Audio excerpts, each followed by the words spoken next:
آپ سن رہے ہیں طبقاتی جدوجہد، انقلابی سوشلزم کا علم بردار۔ بلوچ نوجوانوں کا ظلمتوں بھرے سیاسی افق پر ابھار۔ مہرنگ، تحریر حسن جان۔ 29 اکتوبر 2023 کو بلوچستان کے شہر تربت سے 10 منٹ کی مسافت پر واقع علاقہ ابصر میں ریاستی اہلکار دیوار پھلانگ کر ایک گھر میں گھسے اور گھر کی تلاشی اور گھر کے افراد سے پوچھ گچھ شروع کی۔ جب وہ واپس جانے لگے تو 22 سالہ نوجوان بالاچ بلوچ کو اپنے ساتھ لے گئے۔ 21 نومبر کو سی ٹی ڈی نے بالاچ کے خلاف دہشت گردی کی FIR درج کی، اسے علیحدگی پسند مسلح تنظیم کا رکن ظاہر کیا اور مقامی عدالت میں پیش کیا۔ عدالت نے بالاچ کو 10 روزہ جسمانی ریمانڈ پر CTD کے حوالے کیا، لیکن اگلے ہی دن 22 اور 23 نومبر کی درمیانی شب ایک آپریشن میں بالاچ اور 3 دیگر بلوچ نوجوانوں کو ہلاک کرنے کا دعویٰ کیا گیا اور چاروں بلوچ نوجوانوں کی لاشیں مقامی ہسپتال منتقل کی گئیں، جو حکومتی رپورٹ کے مطابق دہشت گردوں سے مقابلے کے دوران دہشت گردوں کی ہی فائرنگ سے ہلاک ہوئے۔ اس واقعے کے خلاف تربت کے فدا شہید چوک پر ورثا نے میتیں رکھ کر دھرنا دیا، جس میں ہزاروں کی تعداد میں لوگوں نے شرکت کی۔ میتوں کی تدفین کے بعد یہ دھرنا ایک لانگ مارچ کی شکل میں بلوچستان کے مختلف شہروں سے ہوتا ہوا کوئٹہ پہنچا۔ اس دوران تمام شہروں میں لانگ مارچ کے شرکاء کا ہزاروں افراد نے استقبال کیا اور ریاستی جبر، قومی جبر، جبری گمشدگیوں اور ریاستی ڈیتھ سکواڈز کے خلاف نعرے بازی اور تقاریر ہوئیں۔ کوئٹہ پڑاؤ کے بعد لانگ مارچ اسلام آباد کی جانب روانہ ہوا، جو کوہلو سے ہوتا ہوا سخی سرور، DG خان، توسا، DI خان اور پھر اسلام آباد پہنچا، جہاں تمام تر ریاستی جبر کے خلاف مہرنگ بلوچ کی قیادت میں شرکاء نے اسلام آباد پریس کلب کے سامنے دھرنے کا آغاز کیا، جو 23 جنوری تک جاری رہا۔ مہرنگ بلوچ نے اسلام آباد دھرنے کے خاتمے کے ساتھ ہی 27 جنوری کو کوئٹہ میں جلسے کا اعلان کیا۔ 27 جنوری کو کوئٹہ کے جلسے میں ہزاروں افراد نے شرکت کی۔ اس دوران بلوچستان کے تمام چھوٹے بڑے شہروں اور قصبوں میں اسلام آباد میں مہرنگ بلوچ کی قیادت میں ہونے والے دھرنے کی حمایت اور ریاستی جبر کے خلاف بڑے بڑے مظاہرے اور ریلیاں منعقد ہوتی رہیں، جن میں بڑی تعداد میں خواتین بھی شامل تھیں۔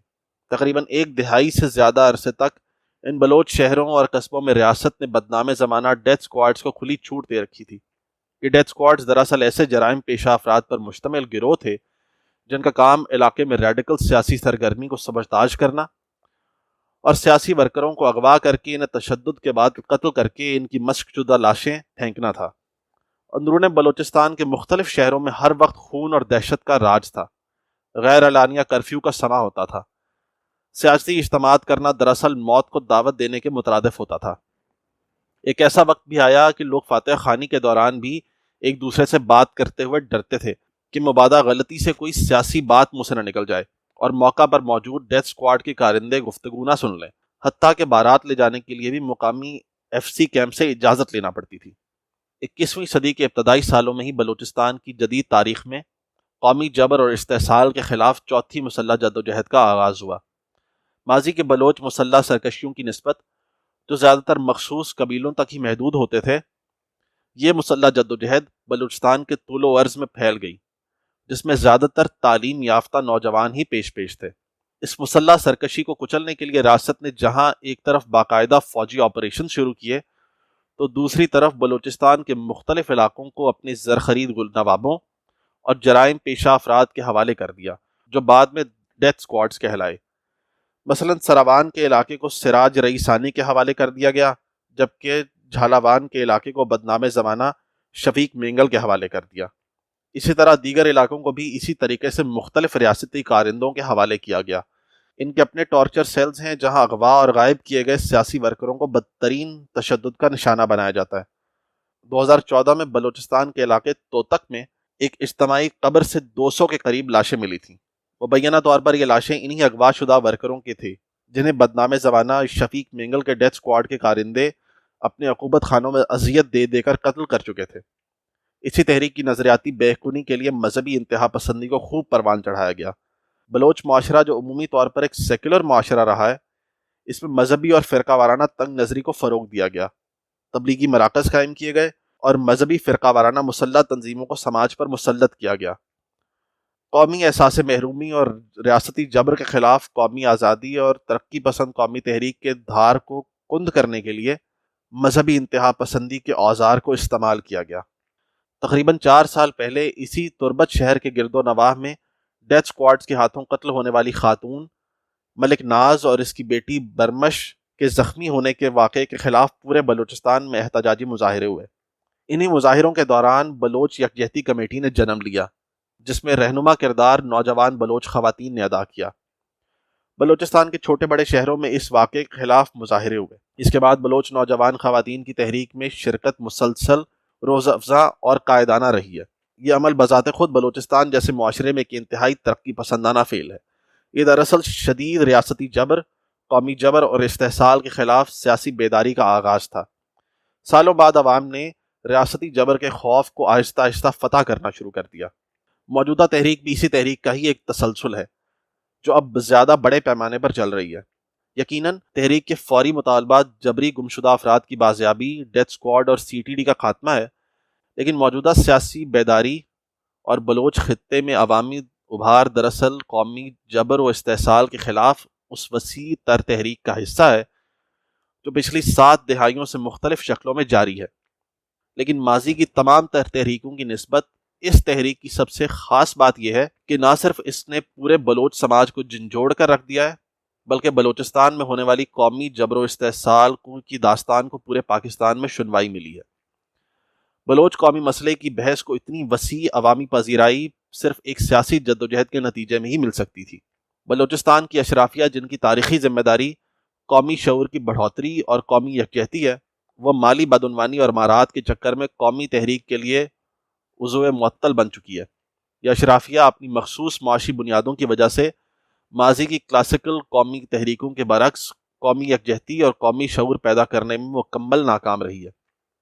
مارنگ بلوچ نے اپنی 27 جنوری کی تقریر میں درست طور پر اس بدعنوان اشرافیہ کی نشاندہی کرتے ہوئے انہیں نام نہاد قوم پرست قرار دیا، جو صرف نوجوانوں کی جدوجہد اور ان کے خون کا سودا کرتے آئے ہیں۔ یہ انتہائی حوصلہ افزا امر ہے کہ آزاد مستقبل کی متلاشی بلوچ نوجوانوں کی سیاسی مزاحمتی تحریک نے بلوچ قومی یکجہتی اور شعور کو جنم دیا ہے، جو اپنی اساس میں پھر طبقاتی ہے۔ لیکن اس کے ساتھ ساتھ پچھلی 2 دہائیوں سے بلوچستان میں جاری مسلح جدوجہد کے نتائج اور اثرات کو بھی دیکھنے کی ضرورت ہے۔ بلوچ پارلیمانی پارٹیوں کی کارکردگی پچھلی دہائیوں میں انتہائی مایوس کن رہی ہے۔ قومی جبر کے نام پر سیاست کرنے والی جماعتیں اسمبلیوں میں پہنچ کر اسی نظام کا حصہ بنتے گئے، جبکہ استحصال اور جبر میں مزید اضافہ ہی ہوا۔ ایسے میں بلوچستان میں بے انتہا معاشی پسماندگی، شدید غربت اور استحصال کے ماحول میں بلوچ قومی مسئلے کا پرتشدد شکل اختیار کر جانا ایک فطری امر تھا۔ بلوچ نوجوانوں کے لیے پارلیمنٹ کے ذریعے جدوجہد کر کے قومی جبر کو ختم کرنے کا راستہ قطعاً کوئی پرکشش راستہ نہیں رہتا۔ دوسری طرف مسلح جدوجہد کے جواب میں بلوچستان میں ریاستی جبر اپنی انتہاؤں کو پہنچ چکا ہے۔ جہاں پہلے اکا دکا پولیس کے تھانے ہوتے تھے، اب قدم قدم پر فوج اور ایف سی کی چیک پوسٹیں ہیں۔ ڈیتھ اسکواڈز کی کارندوں کا جبر اس کے علاوہ ہے۔ چند سال پہلے تک تو سیاسی سرگرمیاں اور اجتماعات ہی ختم ہو چکے تھے۔ تمام تر مسلح کارروائیوں کے باوجود ریاستی رٹ بلوچستان میں کمزور ہونے کے بجائے مزید طاقتور اور جابر ہو گئی۔ عوامی مزاحمت اور بھرپور اجتماعی طاقت جو کسی بھی جابر ریاستی طاقت کو بچھاڑنے کے لیے ضروری ہوتی ہے، وہ ریاست کی جانب سے مسلح سرکشی کو کچلنے کی آڑ میں کہیں گم ہو کر رہ گئی تھی۔ یہ حقیقت بذات خود مسلح جدوجہد کی محدودیت کو واضح کرتی ہے، جو آج کی مخصوص کیفیت میں کسی بھی صورت سیاسی جدوجہد و مزاحمت کا نعم البدل نہیں ہو سکتا۔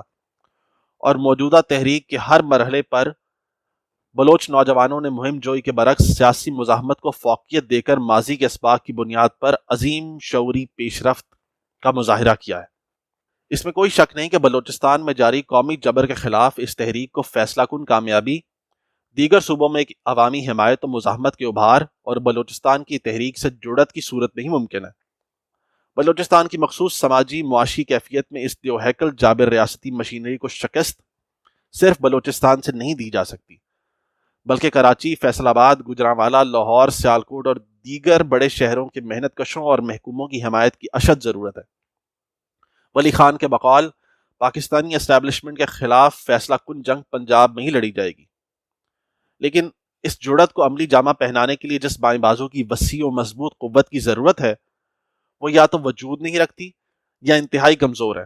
زیادہ تر لیفٹ پاکستانی بن چکا ہے، اور تحریکوں اور بالخصوص بلوچستان اور قومی مسئلے کے حوالے سے ان کا موقف انتہائی موضوعی اور ریاستی بیانیے پر مشتمل ہے۔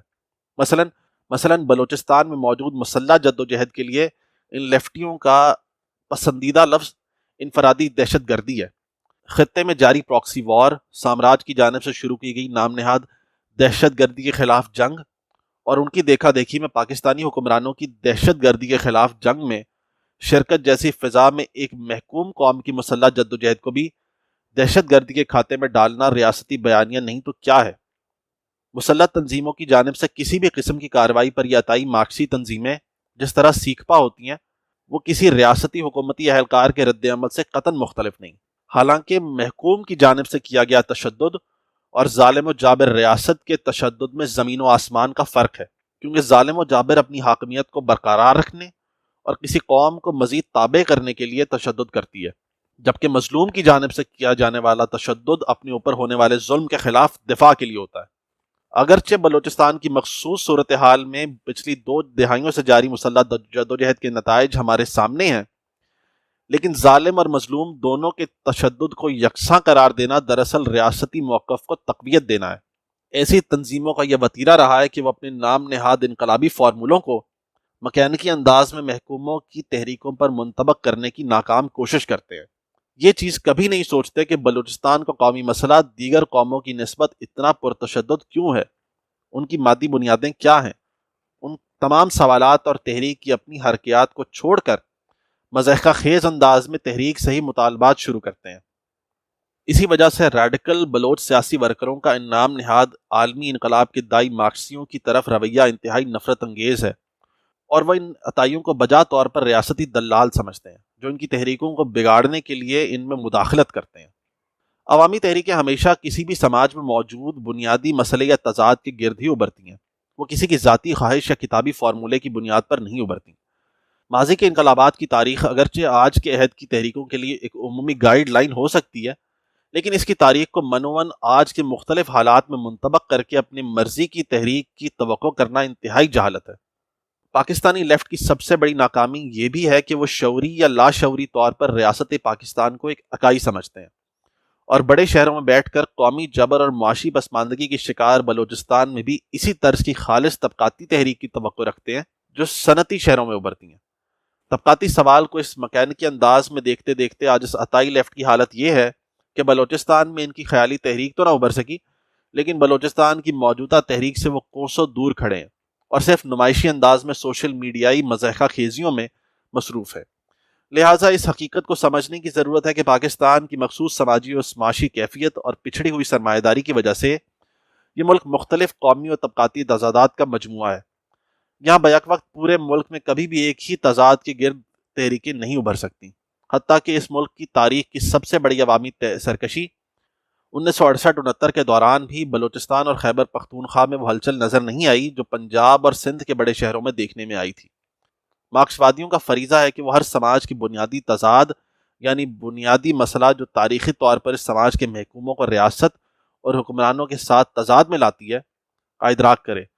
انقلاب کی تعریف ہی یہی ہے کہ یہ وہ وقت ہے جب سماج میں موجود تمام بنیادی تضاد اپنے عروج پر پہنچتے ہیں۔ ان تمام تضادات کے گرد ابھرنے والی تحریک کو جوڑنا کمیونسٹ قیادت کا کام ہے، جو انہیں مربوط کر کے حکمران ریاست پر فیصلہ کن قاری ضرب لگائے۔